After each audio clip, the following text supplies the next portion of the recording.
ముందుగా మనం ఒక న్యాచురల్ ప్రెగ్నెన్సీ సక్సెస్ స్టోరీ విందాం. ఎందుకంటే చాలామంది ప్రెగ్నెన్సీ రావాలని కోరుకుంటున్న చాలామందికి ఇప్పుడు అదొక ఏదో తీరని కల్లాగా అయిపోయింది. ఎక్కడికి వెళ్ళినా కూడా ఐవీఎఫ్లు ఆపరేషన్లు అంటున్నారు. అలాంటి ఐవీఎఫ్లు ఆపరేషన్ లేకోకుండా న్యాచురల్గా కూడా ప్రెగ్నెన్సీ తెచ్చుకోవచ్చా అనే విషయాన్ని మరి మనకి శ్రీకాంత్ గారు, స్వరూప గారు తెలియజేస్తారు. వీరికి సమస్య ఏంటంటే ఒక సింగిల్ ట్యూబే మాత్రమే ఉంది వీళ్ళకి. ఒక ట్యూబ్ బ్లాక్ అయిపోయింది, ఒక ట్యూబే ఉంది. 2 ఐయుఐలు చేశారు, అప్పటికే ఫెయిల్ అయిపోయినాయి. ఒక ఐవీఎఫ్ కూడా వెళ్ళారు, ట్యూబ్ బ్లాక్ కాబట్టి ఐవీఎఫ్కి వెళ్ళాల్సిందే అన్నారు. ఐయుఐలు సక్సెస్ అవ్వన్నారు. సరే ఐవీఎఫ్కి కూడా వెళ్ళారు, అది ఫెయిల్ అయిపోయింది. అలాగే 2 సార్లు సర్జరీలు చేయించారు. అంటే లాప్రోస్కోపీ ఒకటి అయింది, టెస్ట్రోస్కోపీ అయింది, 2 సర్జరీలు అయిపోయింది. ఇలా ఎన్ని ప్రయత్నాలు చేసినా ప్రెగ్నెన్సీ రాలేదు, వచ్చినా కూడా నిలబడలేదు. 2 సార్లు వచ్చినా కూడా ప్రెగ్నెన్సీ వచ్చినట్టు వచ్చింది, వెంటనే మెరుపు తీగలాగా మాయమైపోయింది. గట్టిగా 1-2 మంత్స్ కూడా నిలబడాల, హార్ట్ బీట్ కూడా రాల, పెటల్ పార్టే రాల. అలాంటి పరిస్థితుల్లో వాళ్ళు ఇబ్బంది పడుతూ మన దగ్గరికి వచ్చారు. అప్పటికే పెళ్ళి ఎన్ని సంవత్సరాలు అయిందండి శ్రీకాంత్ గారు? 7 ఇయర్స్ అయిపోయింది. భర్త వయసు 35 ఇయర్స్కి వచ్చేసింది. మరి ఇప్పుడు ఏం చేయాలి అనే ఆలోచనలో న్యాచురల్ ప్రెగ్నెన్సీ సాధ్యం కాదా? మేము ఐయుఐ అంటే ఐయుఐ చేయించాం, ఐవీఎఫ్ అంటే ఐవీఎఫ్లు చేయించాం, లాప్రోస్కోపీ అంటే లాప్రోస్కోపీ అయింది, హిస్ట్రోస్కోపీ అంటే హిస్ట్రోస్కోపీ అయిపోయింది. అన్నీ చేసినా ప్రెగ్నెన్సీ రావట్లేదంటే మరి ఏదో సమస్య ఉంది, ఆ సమస్యని పరిష్కరించే డాక్టర్ లేడా అని ఎతుకుతూ ఉంటే యూట్యూబ్లో మన వీడియో చూసి మన దగ్గరికి వచ్చారు. మన దగ్గరికి వచ్చిన ఎన్ని నెలల్లో ప్రెగ్నెన్సీ వచ్చిందండి? 4 మంత్స్లో వచ్చింది ప్రెగ్నెన్సీ న్యాచురల్గా. అది కూడా మనకి మే నెలలో వచ్చింది, సక్సెస్ అయింది మే నెలలో. మనకు హాస్పిటల్ మే నెలలో క్లోజ్ ఎవ్రీ ఇయర్. కానీ ప్రెగ్నెన్సీ వచ్చిన వాళ్ళకి మే నెలలో కూడా మెడిసిన్ ఇస్తాం మనం. ప్రెగ్నెన్సీ వచ్చిందని వాళ్ళు మనకి స్కాన్ ద్వారా, బ్లడ్ టెస్టుల ద్వారా మనం చేయమంటే చేశారు అక్కడే. ఇదిగో యూరిన్ టెస్ట్ పాజిటివ్ వచ్చింది డాక్టర్ గారు అని చెప్పగానే, అమ్మ బ్లడ్ టెస్ట్లో కూడా కన్ఫర్మ్ చేయండి మాకు అని చెప్పి ఈ బ్లడ్ టెస్ట్ చేయించుకోమని వాట్సాప్ ద్వారా వాళ్ళకి ప్రిస్క్రిప్షన్ పెట్టాం. అక్కడే చేయించుకోమన్నాం, చేయించుకున్నారు. మన దగ్గర రావక్కర్లా, 7,155. అది వచ్చిన తర్వాత మరి కన్ఫర్మ్ అయిందా లేదా అని తెలియడానికి అక్కడే స్కానింగ్ కూడా తీయించుకోమన్నాం. ఇదిగో స్కానింగ్ కూడా అక్కడే తీయించారు, స్కానింగ్ కూడా అక్కడే తీయించారు. తీస్తే 5 వీక్స్ వచ్చింది. వచ్చింది కూడా ట్యూబుల్ బ్లాక్, కానీ ట్యూబుల్లో రాలా, గర్భసంచిలో వచ్చింది అని అక్కడ ఇచ్చారు. ట్యూబుల్ ప్రెగ్నెన్సీ కాదు, న్యాచురల్ ప్రెగ్నెన్సీ వచ్చిందని ఇచ్చారు. మరలా తర్వాత మనం ఏం చేసాము, మే నెలలో మందులు ఇచ్చి పీటల్ పార్టు, హార్ట్ బీటు రావడానికి కూడా ఇచ్చాం. ఇంతకుముందు వచ్చినా అవి రావట్లేదు కదా, అది ఇవ్వడానికి కూడా ఇచ్చాము. ఇచ్చిన తర్వాత మరలా అక్కడికి వెళ్ళి ఒక డాక్టర్ గారు, దగ్గరలో ఉన్న డాక్టర్ గారి దగ్గర, ఎందుకంటే ప్రెగ్నెంట్ లేడీ ఆవిడ ఇక్కడ వరకు రావాలంటే ఇబ్బంది పడుతుందని అక్కడే దగ్గరలో ఉన్న డాక్టర్ గారి దగ్గరికి వెళ్ళి స్కానింగ్ తీయించుకోమన్నాము. స్కానింగ్ తీయించారు, అక్కడ డాక్టర్ గారు ఇచ్చారు. Single live intrauterine pregnancy 8 weeks 1 day. ఆవిడ అక్కడ చూసి చక్కగా మరి ప్రెగ్నెన్సీ ఉంది. ఇగో పిక్చర్స్ కూడా ఇచ్చారు, ఇదిగో పిక్చర్స్. 8 వీక్స్ 1 డే అంటే పేటల్ పార్ట్ వచ్చింది, హార్ట్ బీట్ కూడా వచ్చింది, 2 వచ్చినాయి. ఇంతవరకు జీవితంలో ఎప్పుడూ జరగల. జరిగిందా 7 సంవత్సరాల్లో? ఒక్కసారి కూడా జరగల. మరి ఎలా జరిగింది మిరకిల్?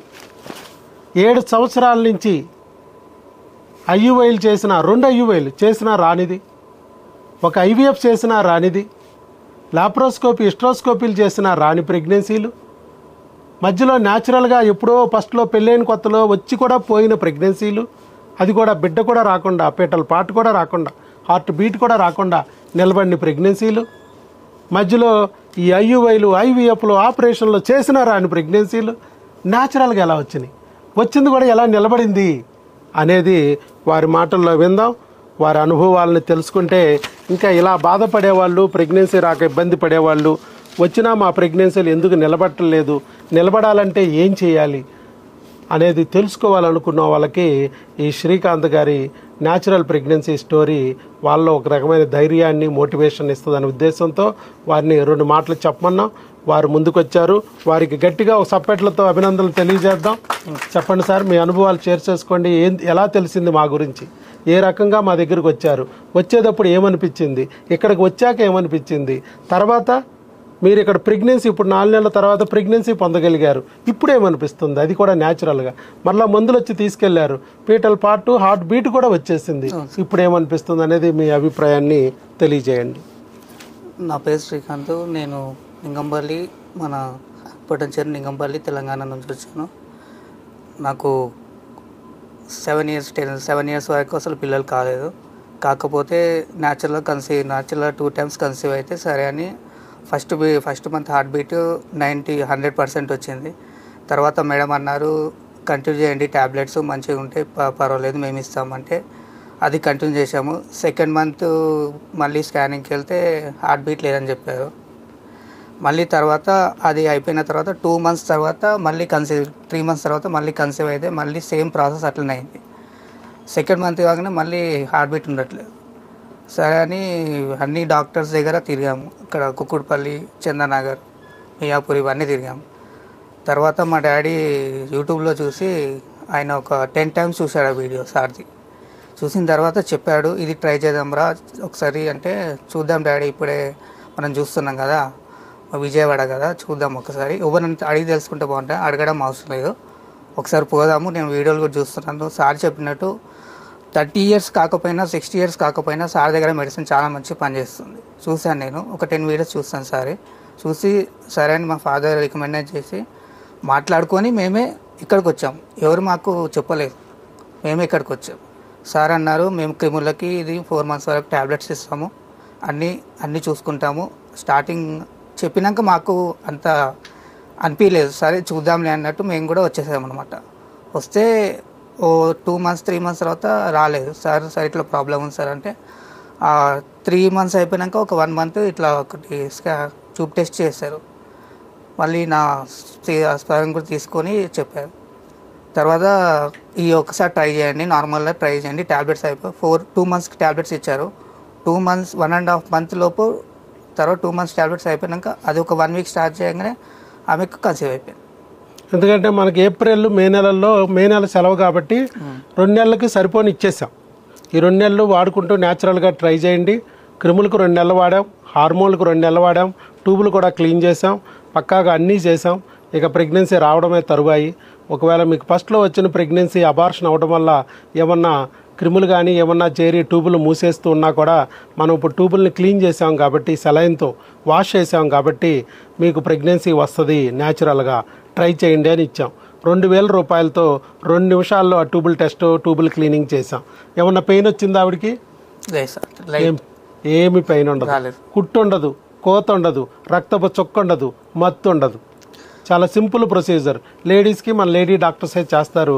2000 రూపాయలతో అయిపోద్ది. అది కూడా 2 నిమిషాల్లో అయిపోద్ది. ఆవిడ సింగిల్ ట్యూబే, ఒక ట్యూబ్ బ్లాక్ ఉంది కాబట్టి ట్యూబులు క్లీన్ చేయాల్సి వచ్చింది.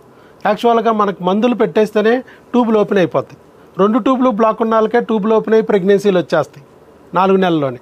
అలాంటిది వాళ్ళకి రాలేదు కాబట్టి క్రిములు చనిపోయినా క్రిముల కలేబరాలు ఏమన్నా ట్యూబుల్ని మూసేస్తున్నాయేమో, అడ్డుపడుతున్నాయేమో అని చెప్పి ఆ క్రిములకు సంబంధించి మళ్ళా మందులు ప్లస్ వేరే ప్రెగ్నెన్సీకి సంబంధించి మందులు 2 కలిపి ఇచ్చాం 2 నెలల్లో. అవి వాడుతూ ఉండగానే మే నెలలో ప్రెగ్నెన్సీ కన్ఫామ్ అయిపోయింది. మరి మే నెలలో మూసేసినా కూడా మనకి కొత్త వాళ్ళకి రావద్దంటాం, ఎండలు కాబట్టి వడదెబ్బలు కొట్టి పడిపోతారు కాబట్టి రావద్దంటాం. పాత వాళ్ళకి ముందే మనం ఆ 2 నెలలకు సరిపోయిన మందులు ఇచ్చి ఇంటి పట్టునే ట్రై చేయమంటాం. కానీ ప్రెగ్నెన్సీ వచ్చేస్తే మే నెలలో అనుకోకుండా రాకూడదని ఏం లేదు కదా, వచ్చేస్తే మాత్రం వచ్చి భార్యని మాత్రం రావక్కర్లేదు, భర్త వచ్చి మెడిసిన్ తీసుకెళ్ళమంటాం. భార్యకి కావాల్సిన స్కానింగ్లు, బ్లడ్ టెస్ట్లు అన్నీ వాట్సాప్ ద్వారా ప్రిస్క్రిప్షన్ పెడితే అక్కడే దగ్గరలో స్కానింగ్ సెంటర్కి వెళ్ళి స్కాన్ తీసుకుని, బ్లడ్ టెస్ట్ సెంటర్కి వెళ్ళి బ్లడ్ టెస్ట్ చేయించుకుని ఆ రిపోర్ట్స్ మాకు వాట్సాప్ పెడితే వాట్సాప్లోనే మీకు సలహా ఇస్తామని చెప్పాము. అలాగే వాళ్ళు పెట్టారు. పెట్టిన తర్వాత నేను చెప్పాను కంగ్రాచ్యులేషన్స్, ప్రెగ్నెన్సీ కన్ఫామ్ అయ్యింది, మీరు రావచ్చు అని చెప్పి భర్తకి చెప్పాం. అలాగే భర్త వచ్చి ఆ మెడిసిన్ తీసుకెళ్లారు. 1 నెల తీసుకెళ్లారు. ఆ మెడిసిన్ వాడుకున్న తర్వాత హార్ట్ బీటు, పీటల పాటు వస్తుంది. హార్ట్ బీటు, పీటల పాటు వచ్చాక నెక్స్ట్ మంత్ మళ్ళీ అవయవాలు డెవలప్ అవ్వడానికి, అవకరాలు రాకోకుండా ఇస్తాం అని చెప్పాం. అలాగే ఆ మందులు వాడుకున్నారు. నిజంగానే హార్ట్ బీటు, పీటల పాటు వచ్చింది. డాక్టర్ ఏమన్నారంటే ఫస్ట్ స్కానింగ్ చేసిన తర్వాత అది గర్భసంచిలో రైట్ సైడ్ లెఫ్ట్ సైడ్ వస్తే ఏదో ప్రాబ్లం ఉంటుంది అది ఇది అని చెప్పారు. తర్వాత మీ అంత భయపడాల్సిన అవసరం లేదు, ఒకసారి సార్కి కూడా చెప్దాము, ఒక మెసేజ్ పెడదాము, సార్ ఏమంటారో చూద్దాము, ప్రతిదానికి టెన్షన్ పడితే పని కాదు అన్నట్టు ఒక మెసేజ్ మీకు చేయమని చెప్పాను సార్. తర్వాత ఏ డాక్టర్ ఏం చెప్తారని టెన్షన్ ఉంటాయి కదా సార్ అందరికీ.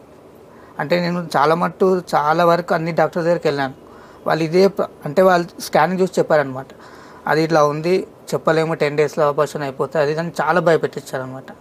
భయపెట్టిస్తే నేను అన్నాను, సార్కి ఒకసారి మెసేజ్ పెడదాము, చెప్దాము, పెట్టిస్తే ఏం కాదు అని చెప్పేసి పెట్టాను సార్. అంతే.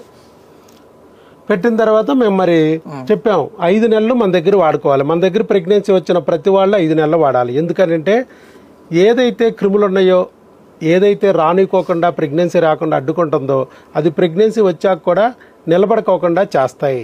అందుకే ఆ క్రిముల పద్మవ్యూహంలో నుంచి బిడ్డను కూడా కాపాడాలి. ఈ క్రిముల గురించి ఏ డాక్టర్ చెప్పలే. 7 సంవత్సరాలు ఎవరైనా చెప్పారా మీకు? చెప్పలేదు సార్, ఎక్కడా చెప్పలే. అసలు ప్రెగ్నెన్సీ ఎందుకు వచ్చింది, ఎందుకు నిలబడలేదు. ఫస్ట్ పెళ్ళైన కొత్తలో 2 వచ్చినాయి. ఏమి ఐవీఐ చేస్తే రాలేదు, ఐవీఎఫ్ చేస్తే రాలేదు, న్యాచురల్గానే వచ్చినాయి. తర్వాత కానీ నిలబడలా, ఎవరు నిలబెట్టలేకపోయారు. ఎన్ని మందులు ఇచ్చినా నిలబెట్టలేకపోయారు. ఇంకేమన్నా అంటే తర్వాత ప్రెగ్నెన్సీయే రావట్లా. ఎందుకు రావట్లేదంటే ఐయుఐ అన్నారు, చేయించుకున్నా రాలా. ఐవీఎఫ్ అన్నారు, చేయించుకున్నా రాలా. లాప్రోస్కోపీ అన్నారు, చేయించుకున్నా రాలా. ఎస్ట్రోస్కోపీ అన్నారు, చేయించుకున్నా రాలా. వాళ్ళకి డబ్బులు వచ్చినాయి తప్ప వీళ్ళకి ఏం ఉపయోగం లేదు. వీళ్ళకి నో గ్యారంటీ. మేడం గారికి 100% గ్యారంటీ. ఎంత కడితే అంతా వెళ్ళిపోయినాయి. మరి ఏం చేయాలి? అసలు క్రిమి అనేది ఒకటి ఉంటుంది, అది ఫస్ట్లోనే చేరింది మీ ఒంట్లో. కాకపోతే తక్కువగా ఉన్నాయి కాబట్టి బిడ్డని రానీకోకుండా ఆపలేకపోయింది. వచ్చిన బిడ్డను మాత్రం పొడిచిపడేస్తుంది, నిలబడినీకోకుండా చేస్తుంది. అందుకే క్రిమినే గుర్తించి 2 ఒంట్లో నుంచి క్రిములు తొలగించుకోండి, ఆటోమేటిక్గా మీ బిడ్డ వస్తుంది. బిడ్డను నాశనం చేయడానికి క్రిమి లేదు కాబట్టి మీ బిడ్డ నిలబడుతుంది అని చెప్పా. అదే జరిగింది. మనం ఎప్పుడైతే ఆ క్రిములు తొలగించామో, ఆ క్రిములు ట్యూబుల్లో నుంచి క్లీన్ చేశామో, ఆటోమేటిక్గా ప్రెగ్నెన్సీ వచ్చింది. ఆ వచ్చిన బిడ్డని నిలబడటానికి మందులు ఇవ్వగానే నిలబడింది. ఎందుకంటే క్రిమి లేదుగా, లేకపోతే పొడిచిపడేసాయి. మళ్ళీ పాత పద్ధతిలో జరిగేది. అట్లా ఐయుఐలు ఫెయిల్ అయినా, ఐవీఎఫ్లు ఫెయిల్ అయినా, లాప్రోస్కోపీ ఫెయిల్ అయినా, హిస్ట్రోస్కోపీ ఫెయిల్ అయినా ప్రెగ్నెన్సీ తెచ్చుకోవచ్చు న్యాచురల్గా. ఏజ్ 35 అయినా ప్రెగ్నెన్సీ తెచ్చుకోవచ్చు న్యాచురల్గా. ఎందుకంటే ఈ మధ్యకాలంలో 30 అయితే చాలు ఐవీఎఫ్ అంటున్నాను సార్. అసలు మామూలుగా అసలు మాట్లాడటట్లా అన్నీ బాగున్నా సరే అసలు ఏమీ లేవు. ఏజ్ దాటిన 30 ఐవీఎఫ్ చేశారు కూడా, నో గ్యారంటీ. కానీ అది కాదు, మసిపూసి మారేడికాయ చేయటం కాదు, లోపల ఉన్న సమస్యను గుర్తించి సరిచేయాలి అనేది ఫస్ట్ రోజు మీకు 1 గంట కూర్చోబెట్టి చెప్పాం. అదే ఈరోజు ప్రత్యక్షంగా నిరూపణ. అది ఆ రోజు మీరు ఒక పర్సన్ వచ్చారు, మన వైరస్ లాగా టీటీ ఇంజెక్షన్ 2 ఇచ్చారు. వాళ్ళు వచ్చిన 1 వీక్ 2 వీక్స్ కొంతమందికి ప్రెగ్నెన్సీలు వచ్చేస్తాయి టీకాతో వచ్చింది. మాకు కూడా అప్పుడు ఏంటంటే సరే చూద్దాం మనం కూడా ఒకసారి కన్ఫర్మ్, ఇది బాగానే ఉంది కదా అని తర్వాత మాట్లాడుకొని కన్ఫర్మ్ చేసుకున్నాం. అవును, అంటే కొంతమందికి ఏమైందంటే మన దగ్గర 10 రోజులకు కూడా ప్రెగ్నెన్సీలు వస్తాయి, 4 రోజులకి ప్రెగ్నెన్సీలు వస్తాయి, 2 నెలలకైనా రావచ్చు, ఎక్కడైనా రావచ్చు. అలాగని వాళ్ళకి ఏమి సమస్యలు లేవు అందుకే 10 రోజులు వచ్చిందని అనుకో అక్కర్లా. టెక్స్ట్ బుక్లో జబ్బులన్నీ వాళ్ళ ఒంట్లో ఉన్న ఒక 50-60 లక్షలు బయట ఖర్చు పెట్టి వచ్చినా కూడా రావచ్చు. ఎందుకనంటే బయట బీటింగ్ అరౌండ్ బుష్, సమస్య ఒకటైతే కొట్టుడు ఒక చోట. మన దగ్గర అలా కాదు. క్రిములు అనే కాన్సెప్ట్తో మనం ట్రీట్మెంట్ చేస్తాం. ఫస్ట్ 2 నెలలు క్రిములు వస్తాయి. ప్రపంచంలో ఏ డాక్టర్ ఈ క్రిములకి ట్రీట్మెంట్ ఎవరు? ఈ టీకా అయితే అసలు ఏ డాక్టర్ చేయరు. వరల్డ్లో ఏ డాక్టర్ కూడా టీకా వేయడు. కానీ ఇక్కడ మనం వచ్చిన ప్రతి ఒక్కరికి టీకా ఇస్తాం. ఫస్ట్ రోజు వచ్చినప్పుడే ఒక స్కాను, ఒక టీకా వేస్తాం. 4 నెలల వరకు మళ్ళీ మందులు తప్ప మాట్లాడే పని లేదు. మీరు హాస్పిటల్కి రాపోయినా పర్లేదు, మందులు కావాలంటే కొరియర్ పెట్టించుకోవచ్చు. మీరు కొరియర్ పెట్టించుకున్నారో వచ్చి తీసుకెళ్లారా? కొరియర్ పెట్టించుకోవచ్చు, రావక్కర్లా. కొరియర్ పెట్టించుకుంటే టెలికాలర్ ద్వారా మేము ఎక్స్ప్లెయిన్ చేస్తాం. మందులు మీరు కొరియర్ పెట్టించుకుని ఈ ఫోటో తీసి పంపిస్తే ఎలా వాడాలనేది మన ఫార్మసిస్టులు ఎక్స్ప్లెయిన్ చేసేస్తాం. చాలా సింపుల్. పైగా ప్రతిసారి వచ్చి 500 ఫీజులు కట్టక్కర్లేదు. వచ్చిన రోజు 500 కడితే చాలు. మళ్ళీ ప్రెగ్నెన్సీ వచ్చి మీ బిడ్డ చేతిలోకి వచ్చే వరకు 500. ఎన్ని నెలలైనా సరే, సంవత్సరమైనా 500. మధ్యలో ఫీజులు కట్టేది లేదు. నీకు ఏదైనా ఇబ్బంది అయ్యి నువ్వు ఫోన్ చేసిన ఉదయం 10 నుంచి సాయంత్రం 5 వరకు 3 టెలికాలర్లు మీకు అందుబాటులో ఉంటారు. ఆదివారం మన హాస్పిటల్ సెలవైనా ఆదివారం కూడా ఫోన్స్ వర్కింగ్. ఫోన్ చేసినప్పుడల్లా ఆన్లైన్ ఫీజులు కట్టక్కర్లేదు. ఇలా ఎక్కడన్నా ఉందా? ఏ చిన్న డౌట్ వచ్చినా హాస్పిటల్కి పరిగెత్తాలి. ఇక్కడ అవసరంలా. ప్రెగ్నెంట్ అయితే ప్రెగ్నెంట్ లేడీని కూడా తిప్పుతారు నెలకు 10 సార్లు. నిమిషానికి భయపెడతారు. అది బాగాలేదు, ఇది బాగాలేదు, అలా ఉంది, ఇలా ఉంది. బిడ్డ పక్క చూస్తుంది, సైడ్ చూస్తుంది, కన్ను కొడుతుంది, లొట్టలేస్తుంది, ఏదో ఒకటి భయపెడుతూనే ఉంటారు. ఇక్కడ ఎవరన్నా భయపెట్టిన వాళ్ళు ఉన్నారా? భయపడుతున్నా కూడా భయపడనీయకోకుండా ధైర్యంగా ఉండండి అని చెప్పాం. మన మందులు మనం ఇస్తున్నాం, మన ప్రయత్నం మనం చేస్తున్నాం, అంతా సక్రమంగా జరిగిద్ది. ఏ దేవుడైతే మీకు ఒక వీడియో ద్వారా మీ నాన్నగారి ద్వారా మీకు దారి చూపించాడు, అదే దేవుడు మీకు తోడుగా ఉండి మీ బిడ్డ చేతిలోకి వచ్చే వరకు చేస్తాడు. దేవుణ్ణి నమ్మి గట్టిగా కూర్చోండి. బిడ్డను అందించడానికి వైద్యో నారాయణో హరి అని నా ద్వారా, బిడ్డని కనడానికి మాతృదేవత పితృదేవతగా మిమ్మల్ని దేవుడు సెలెక్ట్ చేసుకున్నాడు. మిగతా అంతా ఆయన చూస్తాడు అని నేను చెప్పాను, ధైర్యం చెప్పాను. అదేవిధంగా వాళ్ళని నమ్మారు, ముందుకెళ్తున్నారు. ముందుకెళ్ళడమే కాకుండా సక్సెస్ అవడమే కాకుండా మీరు కూడా జీవితంలో వెలుగు నిండాలి. మీ జీవితంలో కూడా ఒక బిడ్డ వచ్చి మీకు కూడా సంతోషం అనేది రావాలి అనే మంచి ఉద్దేశంతో ముందుకొచ్చి వీడియో ఇచ్చినందుకు వారికి గట్టిగా చప్పట్లతో అభినందనలు తెలియజేయండి అమ్మా. శ్రీకాంత్ గారు అలాగే స్వరూప గారి సక్సెస్ స్టోరీ ఇది. ఇంకేమైనా చెప్పాల్సి ఉన్నాయా సార్? ఏం లేదు sir. Okay, all the best అండి. మీకు మొన్నసారి ఇచ్చాం కదా గర్భిణీ శ్రీ ఆహారం ఆరోగ్యం అనే బుక్ ఇచ్చాం, అది మీరు ఫాలో అవుతూ అనండి. నెక్స్ట్ మళ్ళీ మీరు వచ్చేటప్పుడు అలాగే మేడం దగ్గరికి వెళ్ళి ఒక స్కానింగ్ బ్లడ్ టెస్ట్లు ఏమైనా ఉంటే చేయించుకుని ఆ రిపోర్ట్లు తీసుకొస్తే మళ్ళీ నెక్స్ట్ 2 monthsకి మందులు ఇస్తాం. ఓకే రైట్, తీసుకెళ్ళండి.